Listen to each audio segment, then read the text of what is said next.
one of the things that these bills would do would be actually to create fewer guardianships. That's one of the things that we're talking about. So when you're talking about, okay, there'll be more requirements for the court when you have the guardianship paperwork that is filed, we're going to have far fewer of them if these bills pass. So I think that's something, I mean, we have, considering what our population is, and Scott can probably speak further about this, we have so many more full guardianships than I think virtually any other state in the country.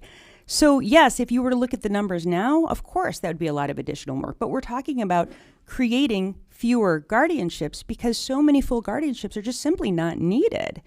2 decades have passed since I attended my first day of law school. And I got to tell you, I still get nervous every time I appear in front of a new probate court. Imagine appearing in front of a probate court for the very first time without that legal background. Our clients call to report abuse, neglect, and financial exploitation by their guardians, and for assistance to terminate an unnecessary or overly restrictive guardianship order. Guardianship can affect any of us at any age, and what you need to look at this is saying, hey, from a person-first perspective, this could be me. And if that's the case, I think you'll find this hard to argue against. Any one of us could be subject to a guardianship petition. We become vulnerable as we age. Sincere consideration of alternatives must be given, so supported decision-making and other legitimate and preferred options are utilized.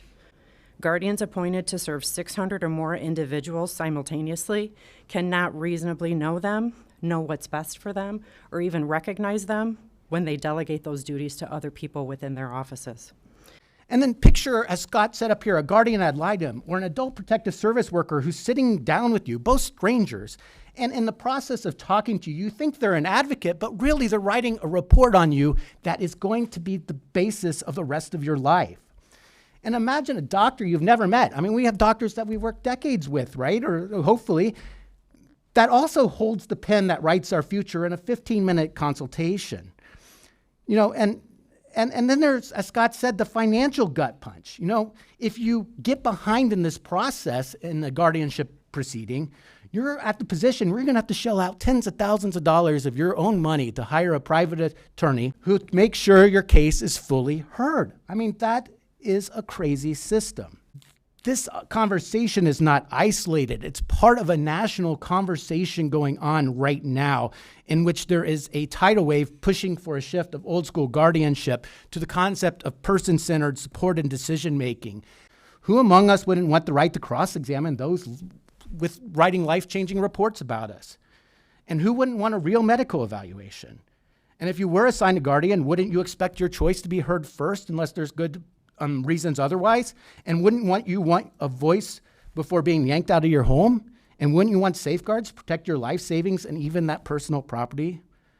For over 20 years in this state, we've been carefully evaluating these problems, but we've done absolutely nothing about them. We can't lose sight of the basic human decency and fairness that should underpin our legal system. Before I came over here, we have in our lobby a freedom shrine. And it hangs the Declaration of Independence. And I reread, we hold these truths to be self-evident, that all men are created equal, that they're endowed by their Creator with certain unalienable rights, that among them are life, liberty, and the pursuit of happiness.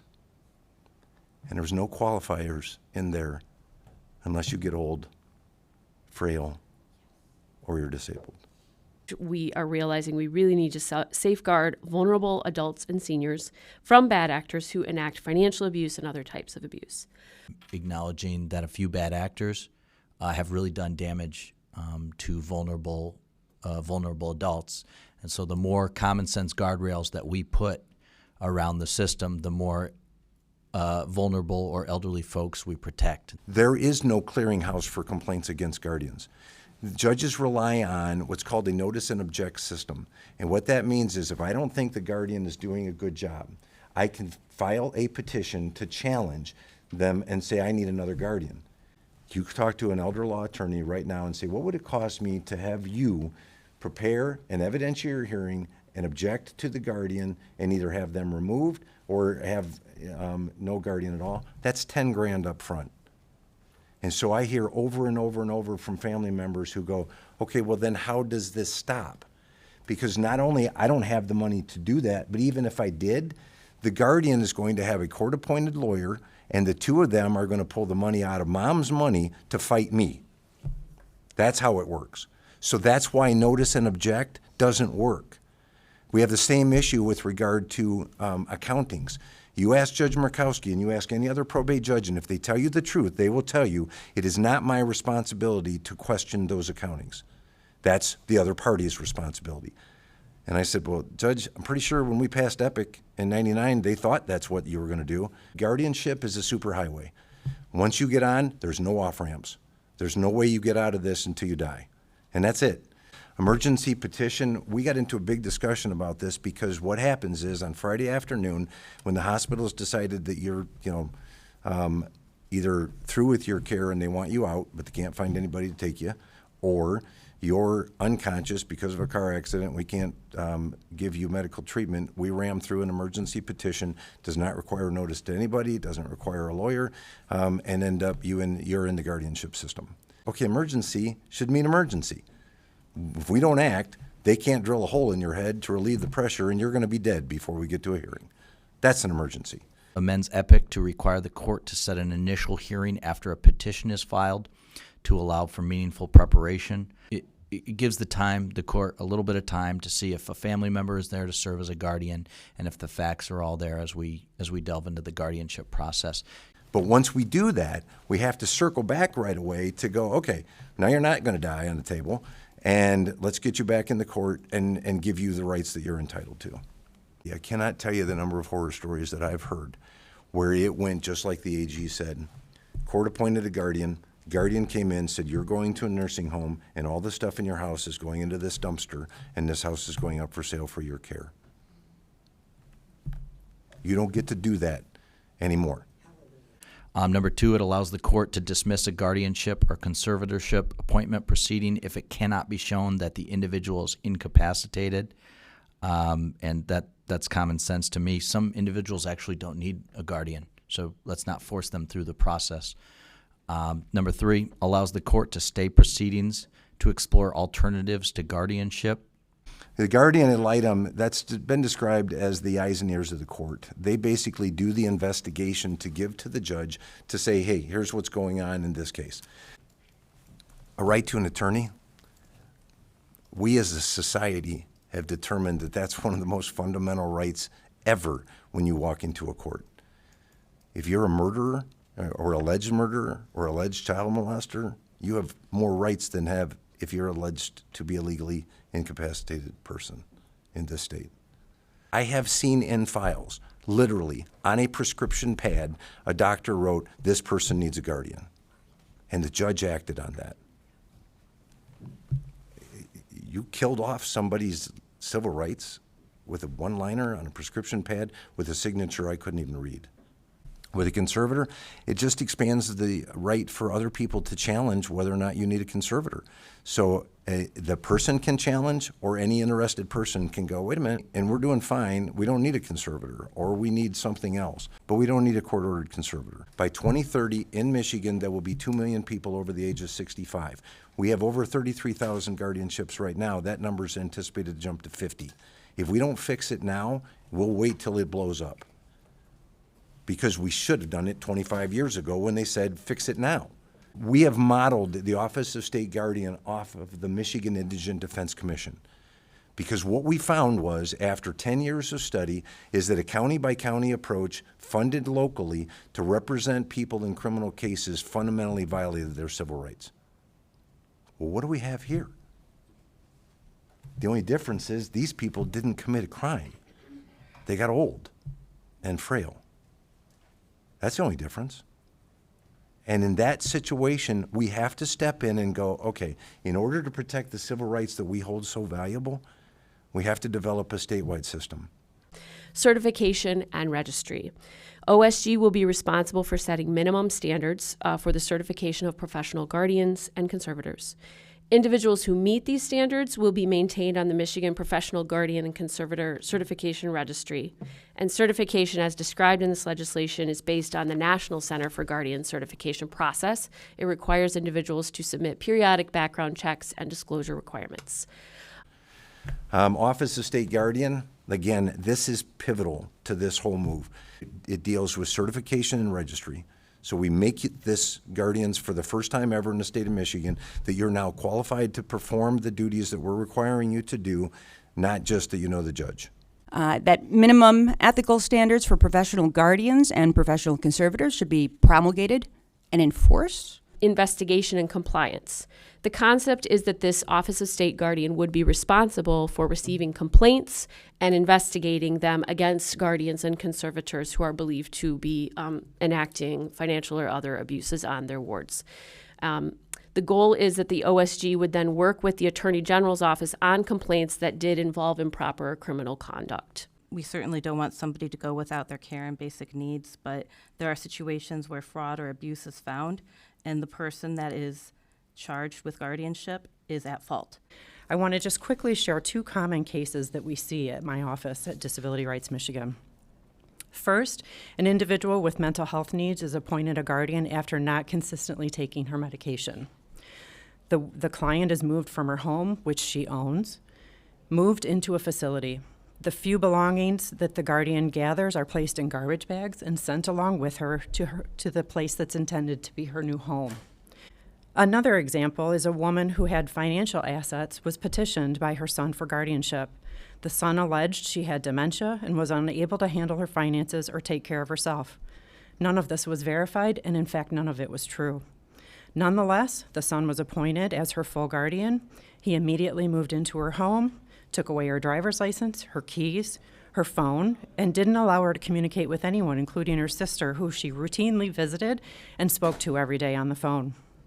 The guardian stole her money, physically and mentally abused her, and isolated her from everyone for well over a year. Despite the sister and others trying to intervene and get help, no one could penetrate the controlling guardian's version of the story. As more people started to question what was going on, the guardian became more abusive and beat her so severely she needed to be airlifted for life-saving treatment.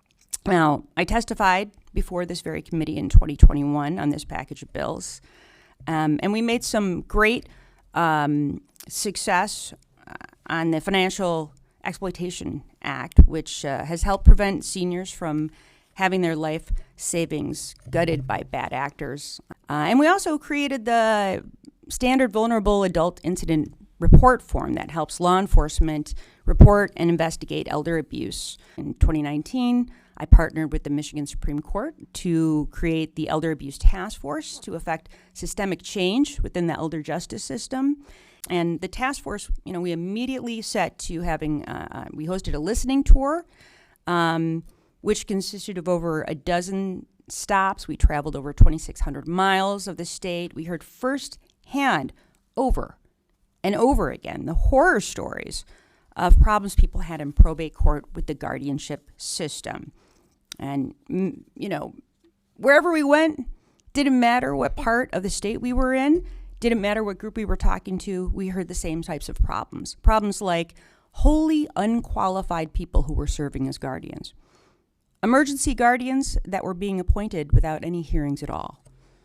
Family members being denied guardian appointments without any explanation by the court. Guardian ad litem reports being inadequate for the court to make a proper decision. Guardians moving someone from their home, sticking them in a nursing home, cleaning out their house, and throwing away all of their belongings, tossing them in a dumpster, and then immediately putting the house up for sale with no appraisal. Speaking of people most impacted by the legislation, those advocates that I told you about who initiated this work back in 1998, they all have something in common. They all died waiting for these changes to be made into law. And this is truly our opportunity for them to make things right. We don't need to have another generation of people die waiting to have improvements be made that will significantly change and improve the lives of seniors in the state of Michigan and those of us who love them. There are heartbreaking stories, absolutely horrific stories about what has happened to people, and I know that we have people in this room who have lost family members, and I'm looking at you, and I'm sorry we cannot enact these changes in time to help you and your families. And I mean, to say nothing that would be disparaging in any way, shape, or form of any of our probate court judges around the state. But anytime that you create more requirements and you add to the workload of an individual, I think you're going to get pushback, no matter how necessary and important those changes are and those additional requirements are. And I can recall having a sit down. This was my first year in office, first year on the task force. This is 2019. And I was at the Supreme Court. There were 3 Supreme Court judges in my presence. And we also had the entirety, I think, of the executive board of the probate court judges. And they were making the same, complaints, concerns as what you saw in that letter. And so I went down the list of all the things that we wanted to do. And I said, okay, even if we address this concern or that concern, which of these are you okay with? And I remember at the end of the day, the then president of the Probate Judges Association said, none of them. And really, it struck me because I thought, well, what are we doing here if we're just saying, like, this is too hard, so let's not do anything? But I guess the point that I'm making to everybody here is the answer, the solution to these some estimated 73,000 incidences of elder abuse, neglect, and economic exploitation every year. The response to that should not be doing nothing. And again, these recommendations, these did not just fall out of the air. We're talking about decade after decade after decade of different task force, different groups, different senior advocacy organizations, bipartisan members of the legislature, all making the exact same recommendations. And so, again, we feel very confident that these will work, but we have to have people who are motivated to actually make sure that we change the law and put them into place. And we can address any and all other issues that come up as a result of it. But what we cannot do, what we must not do, is what all the many legislative bodies did that came before you, which was nothing.